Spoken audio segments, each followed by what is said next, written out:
Welcome to the Stop Down Photography Podcast, episode 64. I'm Scott Davenport. Today's topic is 5 types of contrast that make your photos stronger.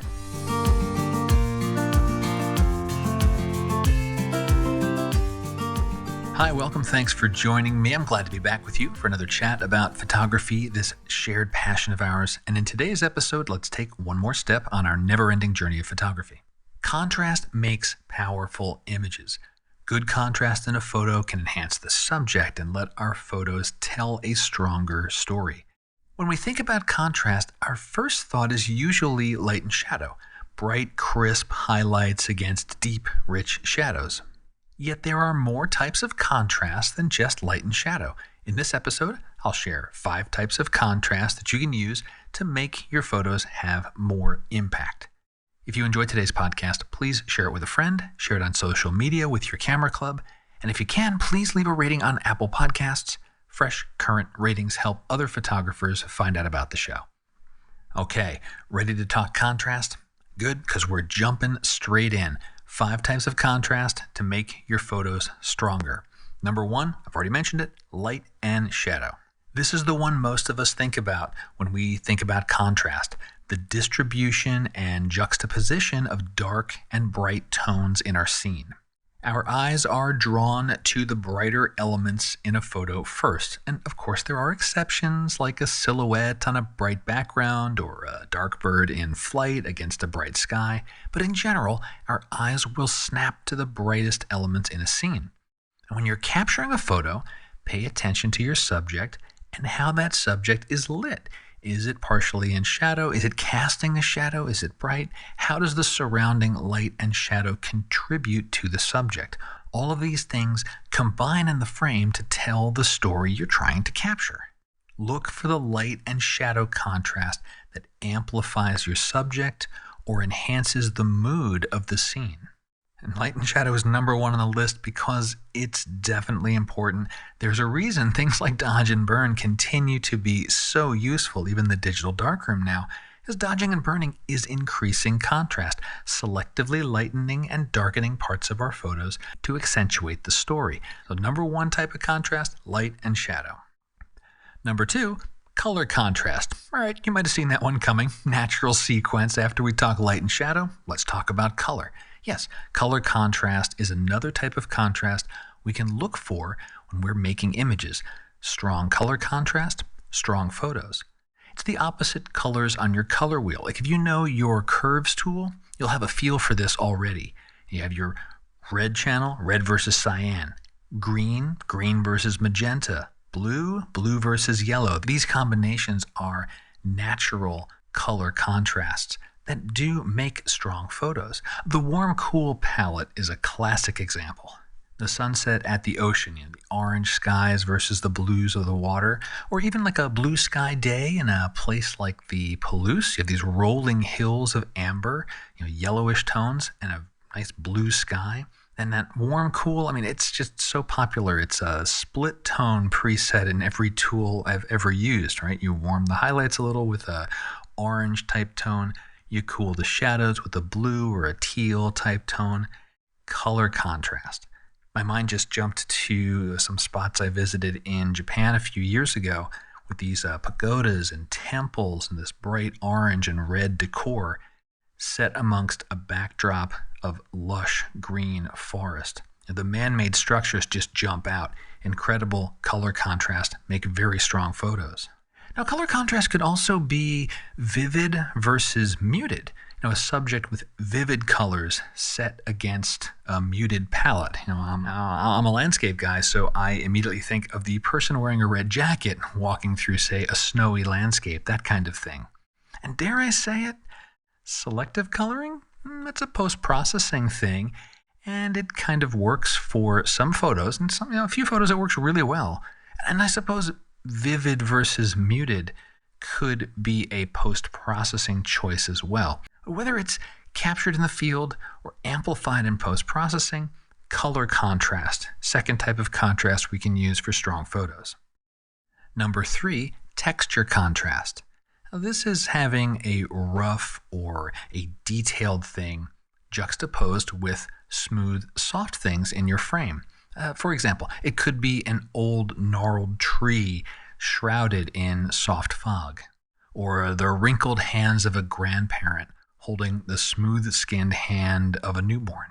Waterfalls, smooth, silky water set against crisp forest or rocky terrain. When we create photos with two opposing textures, it creates visual tension. And I mean that in a good way. It engages our viewer. So texture contrast, number 3 on the list. Number 4, this one I'm struggling a little bit to give it a single word description. It's about fluidity, so I'll call it fluidity contrast. It's depicting contrast of rigid subjects versus fluid subjects in our photos. The contrast of the immutable versus the malleable. Certain elements of the scene are fixed and others are not. And I'm going to bring up seascapes here, right? The action of waves hitting the shoreline or spilling over rocks, the shore, those are immutable. Those don't move, but the ocean plays around with these things and intermixes with it. The waterfall example I used a moment ago describing texture contrast, same idea. Another water-based example is reflections in a lake or a harbor. The subjects on land or above the water's surface, boats, buildings, trees, those are crisp, and the reflections can be wavy or fuzzy depending on the motion of the water.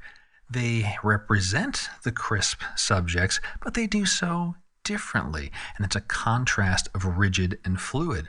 What I like about this kind of contrast, this fluidity contrast, is we have some control over it in the field with our filters. As long as we can recognize there's a scene that has both stationary and moving subjects, we can create this type of contrast with a longer exposure. Traffic flow, busy intersections or city streets. It could be vehicles or human traffic. Steel wool photography, which actually I've never done now that I say it out loud. The backdrop of moving clouds across a skyline. Any scene that has a mix of moving and fixed elements is a candidate for fluidity contrast. Now, a corollary to making a strong photo with this fluid motion in it is making sure the flow of motion moves through the frame in a meaningful way. It creates some kind of line, or it keeps the viewer's eye engaged in the frame. All of our good compositional guidelines very much apply to any of these techniques, but especially for fluidity contrast. And number 5 is subject contrast.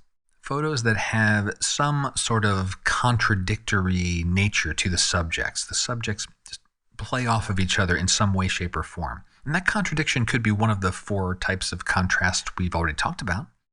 Light and shadow, texture, fluidity. But there are other ways we can have subject contrast.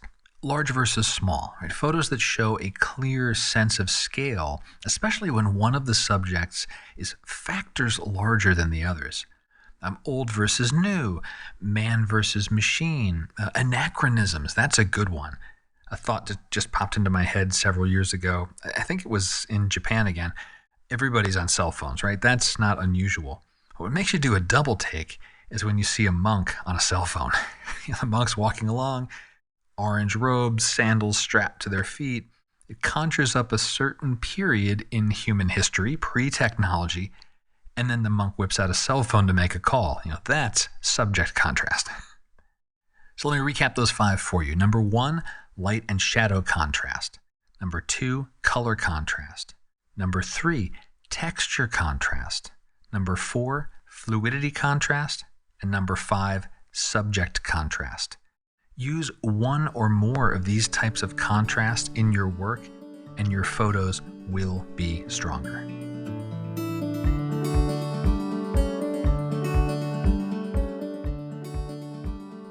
A bit of studio news this week. I've started the recording for my next video course, Photo Chalk Talks. And this course is a little different than others I've done. The goal for this course is to have you look at your photos more critically, spending a little time with your image before diving into the post-processing tools, having a bit of a plan, why you want to do things, and shift your processing from playing with sliders to processing that is in service of your subject and the story of your image.